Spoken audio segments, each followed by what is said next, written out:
Hey everyone, welcome to Glow. I am Jason Crandell. And if you are kind enough to practice with me regularly, you know oftentimes I'm focused on engaging the muscles that are stretching a little bit while they're stretching because I'm so interested in creating strength within our range of motion, not just range of motion. However, today we're not going to do it that way. Today we are going to go old school, conventional, stretch it out, unwind, and let go. Okay. So this is a practice where we can allow ourselves to be a little bit more passive at end range, and hopefully, more importantly than that, to kind of downshift and down regulate some of the systemic tension that tends to be within us. Okay. So we're going to get all the good stuff: hips, hamstrings, quads, hip flexors, spine, shoulders. Okay. And that's a lot to get to. So let's start on all fours. And I often start this kind of practice working with the hips, but I actually want to get into the shoulders a little bit more to begin. So you're going to start on all fours. Okay. Now keep the hips exactly where they are, but take a giant step of your hands forward, like really big. So super long half down dog. When you do this, you have to keep the hip joints parked though. Keep them right where they are. Okay, phase one. Keep your arms straight, keep your chest up, look at your hands, and press down with your fingers. Okay, keep that engagement, and then lower the forehead, lower the chest, keep your arms active. So you're in half down dog for a few moments. Now, as you stay in this half downward facing dog, everybody, create the action of reaching through the fingertips just a little bit more. Good. Another moment, another breath or two. Good. And then lift your chest, walk your hands back, sit back on the heels. Take the right elbow on top of the left elbow in Garudasana arms. If that doesn't work out for you, just straighten the right arm, that's the top one, and use the left arm to pull in. Okay, now from here, lift the elbows up, press the forearms forward, and squeeze the forearms a little bit together. Okay, now from here, everybody, keep your elbows where they are, but tilt the forearms a little to the right and drop your left ear towards your left shoulder. So not only are you getting Garudasana arms, which is going to stretch out the muscles that line between the shoulder blades, but with the left ear dropping towards the left shoulder, you're also getting the right side of the neck and the top of the right shoulder. Good. Another moment or so, let that ear soften towards the shoulder. Nice. And then bring the head back up to center. Switch arms. Left elbow on top of right elbow. Elbows up. Give a little squeeze to the forearms. Keep the elbows where they are and then just tilt the forearms a little to the left. They might go a lot. They might barely go anywhere, right? Might barely go anywhere. Then right ear towards right shoulder. And some of you are going to feel this a little bit more in your upper back, right? In the musculature between the shoulder blades. So middle fibers of trapezius and rhomboids. Others are you going to feel it more in the sides of the neck. So levator scapula, upper fibers, the trapezius, scalenes, all that stuff. Good. Bring your head back to center and release the arms. Come back onto all fours like you started. Round two. So with those hips staying directly over the knees, take your hands a giant step forward like you did again. Okay? But now this time, center the right hand. That's a little difference, but just center the right hand. And then with your left hand, press down on top of the right hand. So I've centered the right hand. I've taken my left hand on top. All of my fingers are pressing down. And then I slip my head between the arms. Okay? So now press both hands gently down. And you're in half down dog or puppy pose, but with a little variation. Now keep doing this. And the tiniest little bit, lean your shoulders to the right. Good. Stay with that for a moment. So you're exposing the right side of the right shoulder a little bit more. Good. Another moment. We're going to take our time with this work today. Nice. And then come back to center. Come up onto all fours. And then same thing, hands a big reach forward. And your hips aren't going forward or back. They're staying parked. Okay, now from here, center your left hand, clamp down on top of that hand with your right. Slip the head between the arms so the forehead goes to the floor. All fingers are gently pressing down. Now from there, everybody, I lean my shoulders just a little bit to the left. Good. As I lean those shoulders a little bit to the left, I get more length, more exposure to the outside of my left shoulder. Nice. From there, come back to center, up onto all fours, stretch back into downward facing dog. Now, as you take a moment or so in downward facing dog, a little bit more than usual, let the chest and the shoulders drop, right? Kind of sink. Well, a lot of times you're being told by your teachers, and you're probably telling if you're a teacher, and I've probably said to you, don't sink into the shoulders. And as a default, don't sink into your shoulders. But as a moment in time today, totally sink into your shoulders unless that doesn't feel good to you. Good. Take another moment here. And then from here, everybody, come on to all the way down to the belly for Sphinx. And then it's so key, keep the right elbow bent 90 degrees. Do not straighten the elbow out to the side or you're going to lose what we want, okay? Take that right arm straight out to the side. So you know like cactus arms, eagle arms? You just have a cactus arm on the right side and you're face down, okay? That right elbow's in line with the right shoulder. Now from here, we're gonna roll to the outside of the right shoulder, okay? Or not to the outside of the right shoulder, sorry, that's a bad cue. We're gonna roll to the right, so the outside of right hip. Now bend the left knee, take the left toes to the floor behind you. Good, stay here for a few moments. With your left hand, slip in a little bit closer, almost like that left hand wants to do cobra or chaturanga, kind of pull that hand in a little bit more. Nice, that left hand is gently pressing into the floor. Take one more inhalation here. Then as you exhale, undo this and come into Sphinx, okay? Now again, from Sphinx pose, just imagine that you're like this. I don't want you to straighten the arm out to the side. Elbow bent, just like you're in cactus on the left side, you're just doing cactus face down on the left. Roll to the outside of the left hip, sneak the right hand a little closer to your body. Bend the right knee and take the right toe tips to the floor behind you. As much as you can without forcing, point the right knee towards the ceiling. Nice. Stay with that for a moment or so. Nice. One more inhalation. And then as you exhale, undo it up onto all fours. One more time, round 3. Come down to your forearms, okay? Like you're going to set up for Sphinx, but this time you're not, okay? Now, from here, take the hands, raise them like prayer, take the fingertips together. So my elbows are on the ground, and instead of my hands coming together in prayer, everybody, I'm actually, it's almost like I'm holding a grapefruit between the hands, which is the only good thing that you could possibly do with a grapefruit is hold it between your hands because you can't possibly eat it. Okay, then from there, I know I just made some friends and some enemies with this state. No one feels casual about grapefruit. You feel one way or another. Anyways, you're on your elbows, your fingertips are pressing together, and then from there, you walk the knees a little further back. So it's like you're doing puppy pose, but the elbows are on the ground and the finger pads are pressing together, okay? And you've walked the knees far enough back that you're not collapsing, but you feel a lot of demand in the shoulders and the arms. Good, everyone. Another moment or so here. Good. One more inhalation. And then as you exhale, let's just bring the forearms down. So you might need to walk the knees forward. Interlace the fingers so you're on the forearms with fingers interlaced, and then come into dolphin pose, okay? Now in dolphin, it's okay to bring the head to the ground or not. It just kind of depends on your preference and your proportions. But dolphin pose is just a really good pose to get good length in the shoulders, right? So it kind of follows all this early stretch it out of the upper back and shoulder work. Now, as you stay for a little bit longer, everybody, if you have walked your feet in, walk them back out. So I want you to have a long dolphin instead of a short dolphin. A long dolphin is stretchier. A shorter dolphin is more for strength.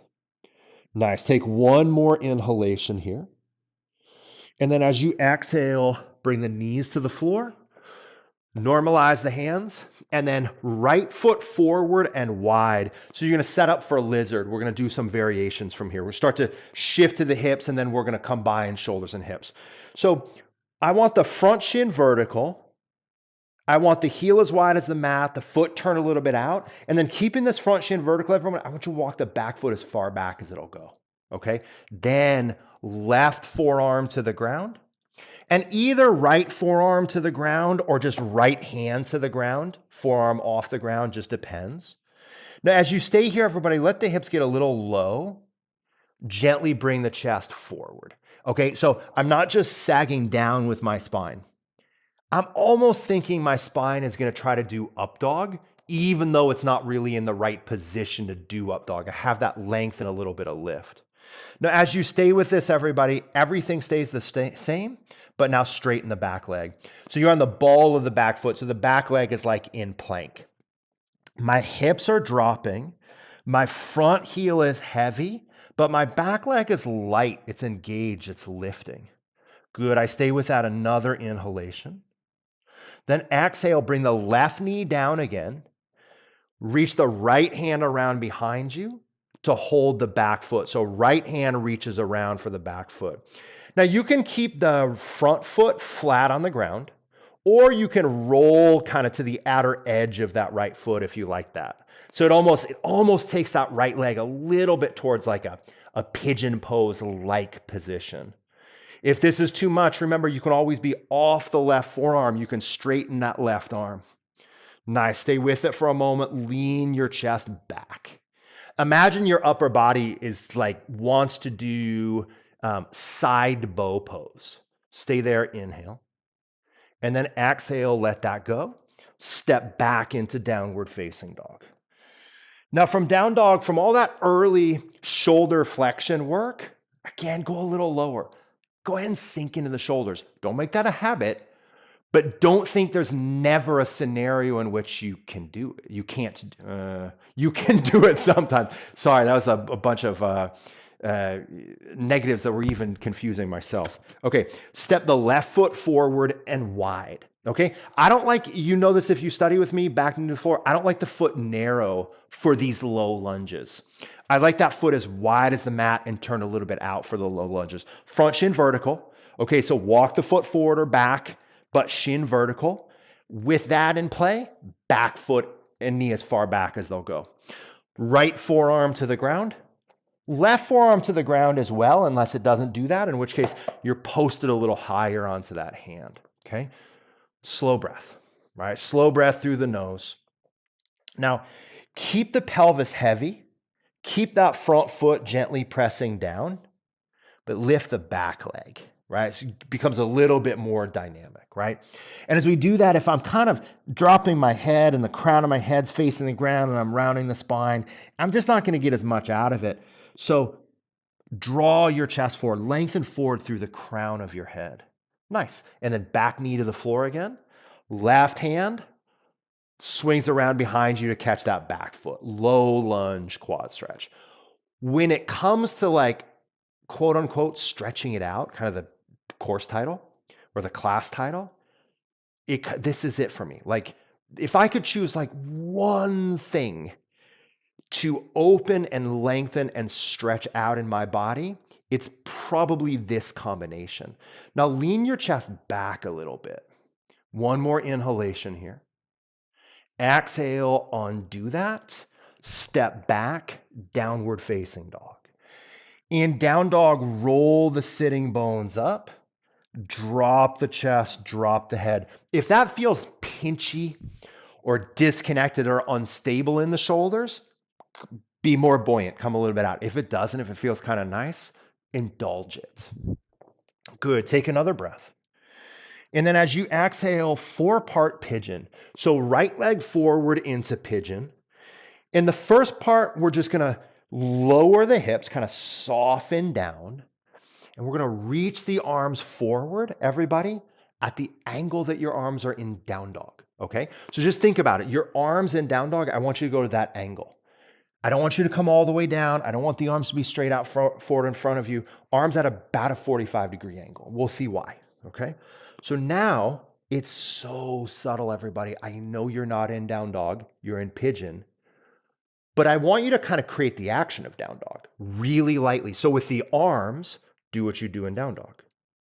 With the hips, kind of do what you do in down dog, how you kind of draw the hip crease back and you roll the sitting bones up, right? Good. Stay with that for another moment. Then as you exhale the second phase, bring the left forearm all the way to the ground. Take the right fingertips to the floor next to the right knee. Press the floor away so you lift. So I'm in a pigeon pose with a little twist, and I don't want to be too heavy.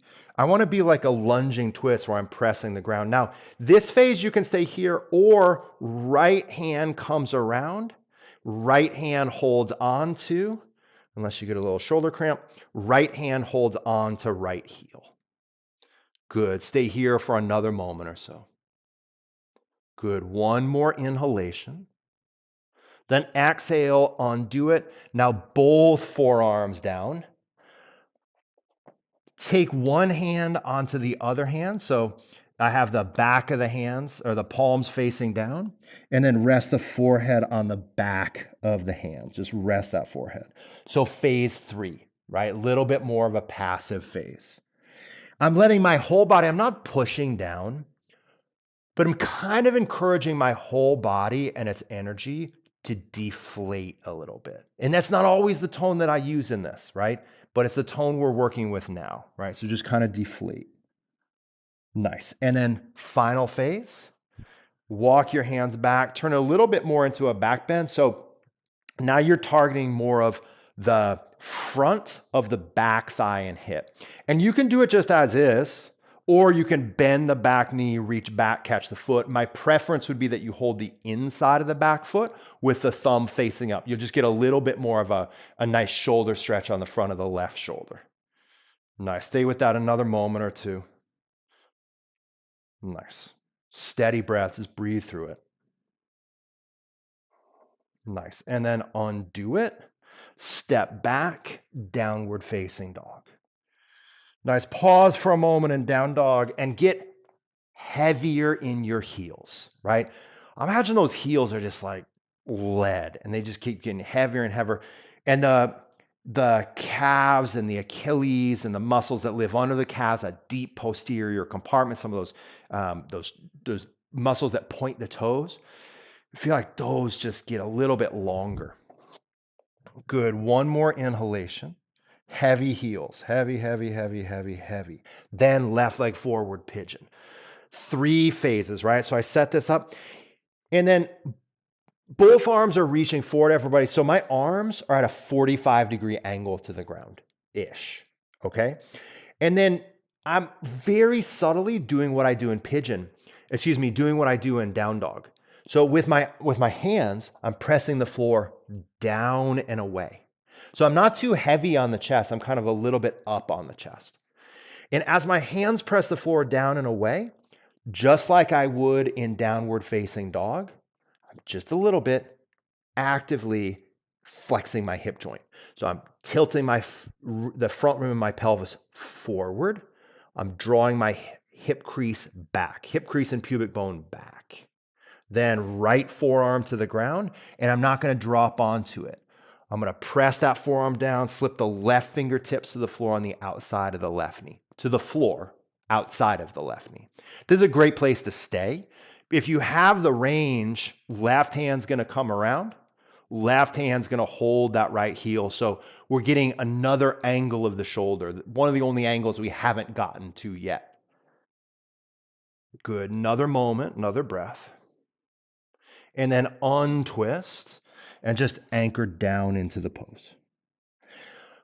Let yourself exhale a few times through the mouth and feel like your hips absorb the weight of the body, right? So instead of like shielding and guarding and pushing back, feel like, no, those muscles absorb the weight. You exhale, all those tissues absorb. Good. Another moment, just kind of absorbent here.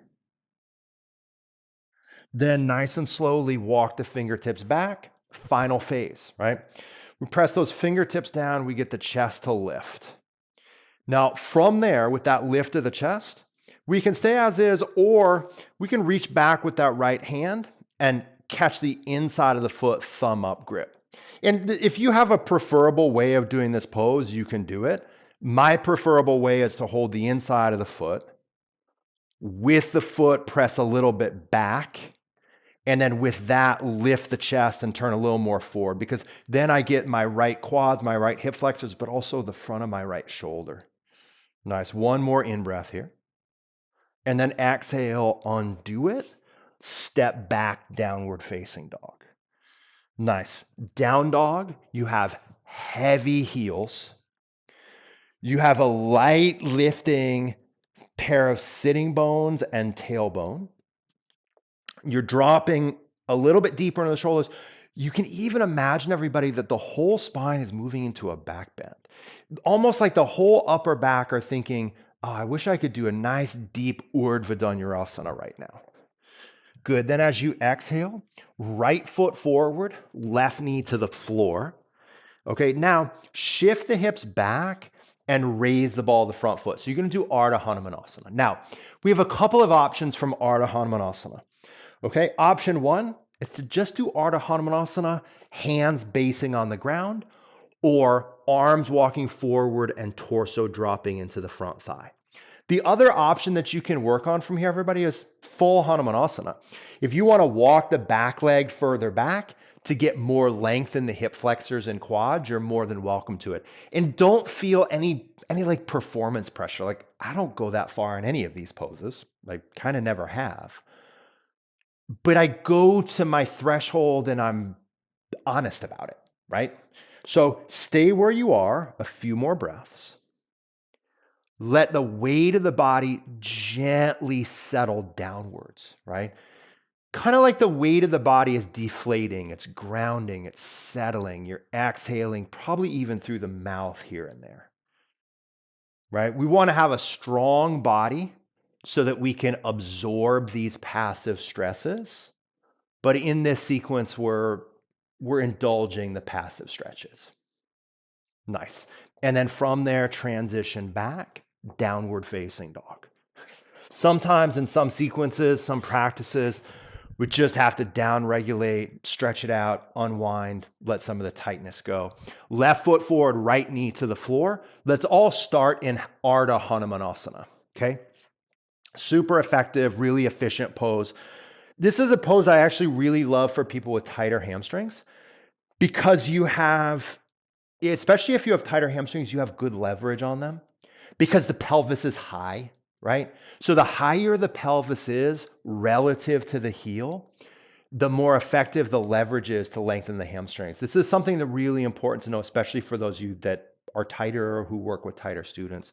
Now you can stay here, or if you've already shifted back into Hanumanasana, you can go for it, right? And again, just slow, smooth, steady breathing, right? Listening to your body, you're absorbing those passive stresses, you're breathing through it.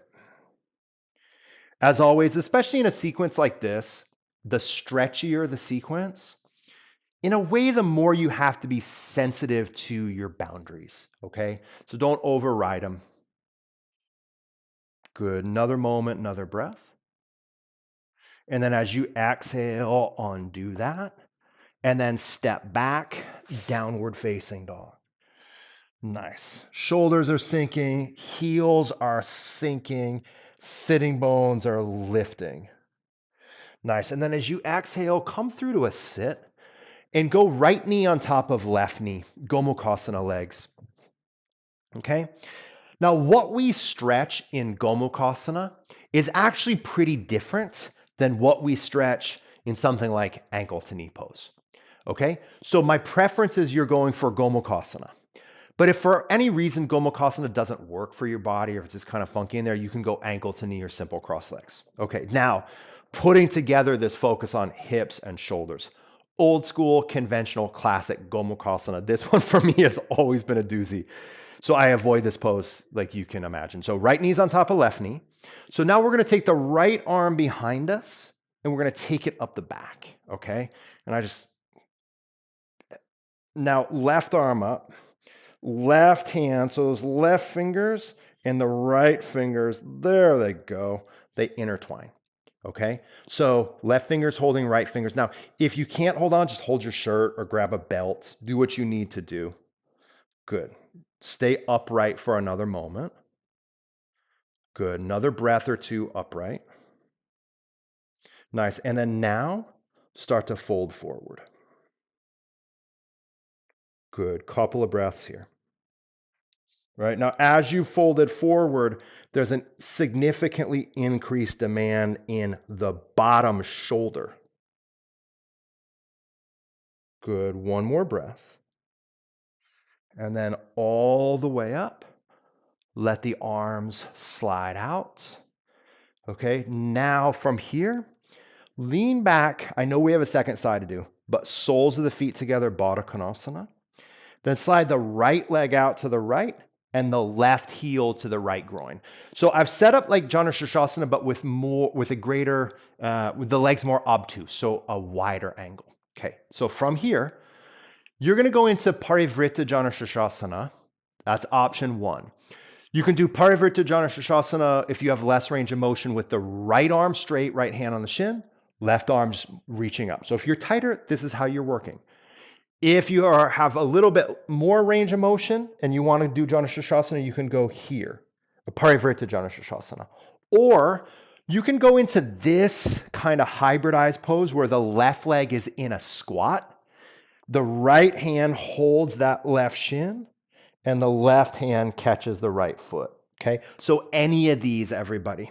Okay, this last option, this kind of hybridized pose, I really love, but it can be a little confusing to explain it. Okay, so my right hand's holding my left shin, my left knee's pressing away from me. Now, everybody that's holding your foot, bend that elbow up towards the ceiling a little bit. So bend that left elbow a little towards the ceiling. If you're not holding the foot, if you have less range and you're more upright, don't bend it. It's not as effective. Good. Another breath. Lean back. Get that whole left side body. And then all the way up. Hands to the floor behind you. Pause. Just take a breath and feel. Nice. Then from there, left knee on top of right knee, Gomukhasana. All right. Last little sequence, last side. So my left knee's on top. My left arm's going to go up my back.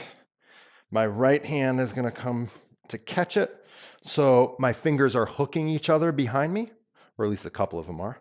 And we're staying upright to start with, right? This is a really strong demand, both on the outer hips and on the shoulders, okay? There's almost always something challenging for everyone about this pose.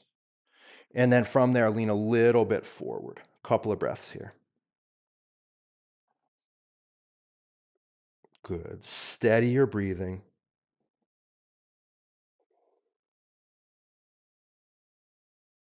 Good. Another round. And then nice and slowly come all the way up. Take the fingertips to the floor behind you and just pause. Take a breath. Good. And then unravel the legs, soles of the feet together, bound angle pose, Baddha Konasana, but just for a moment, it's just the setup. Then from here, we're reaching the left leg to the left and bringing the right heel to the pubic bone or to its own groin. So I'm getting the thighs as far apart from each other as they'll go. Now, if you have less range of motion, own it. Work with it, be skillful with it. All you can ask yourself to do, everybody, is work skillfully with the body that you have right now, okay? So left arm might be straight, left hand on the shin, right arm up, right? This is a good pose. Those of you with more range of motion that prefer Parivrtta Janu Shirshasana, the elbow is going to come to the floor. The right hand's going to catch that foot, and you kind of like tuck underneath that top arm. Or the right leg, bring it out into that kind of wide-footed, abducted squat. Then the left hand catches the shin. Left hand catches the opposite shin, the right shin. Right hand catches the foot, and you lean back. It's a really, really nice pose. Let me say it like this. Side bends like this feel amazing if you can do them. But if you don't have the range to do them, they are pretty frustrating and pretty stifling. Okay. So just be honest with whatever's happening with yourself. Okay. Just breathe with it, whatever it is. Nice. And then all the way up. Pause with the fingertips on the floor behind you. Nice. And then soles of the feet together, Baddha Konasana. Beautiful. And then briefly lay on your back, hug the knees towards the chest, cross the right knee on top of the left knee, release the knees to the left. Brief reclined twist. For me personally, the greatest value that I experience in practicing this way is the way it just kind of helps me relieve systemic tension in my body and breath. Right. And this is also a really good way of working when you have stronger, tighter tissues. It's a really good way for unraveling stress and tension and dealing with stronger, tighter tissues. Good. Undo it. And then same thing, second side, and that will be a wrap today.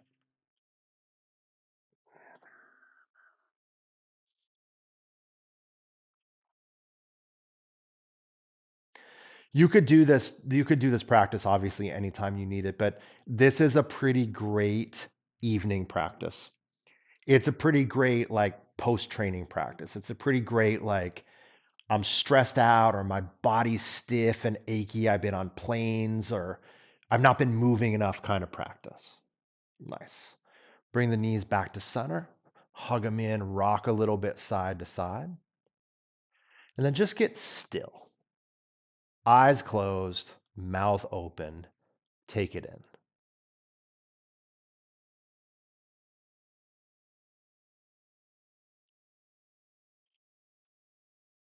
Good. And then you have good options from here.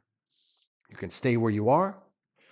You can let the arms and legs go into Shavasana. You can transition into your hands. I'm going to close up our class, but how you take care of yourselves is up to you.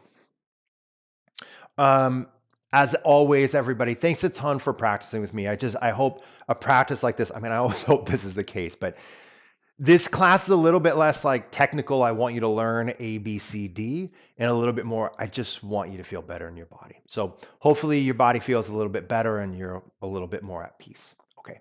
Thanks a ton for practicing with me. I genuinely appreciate it. And I look forward to working with you again.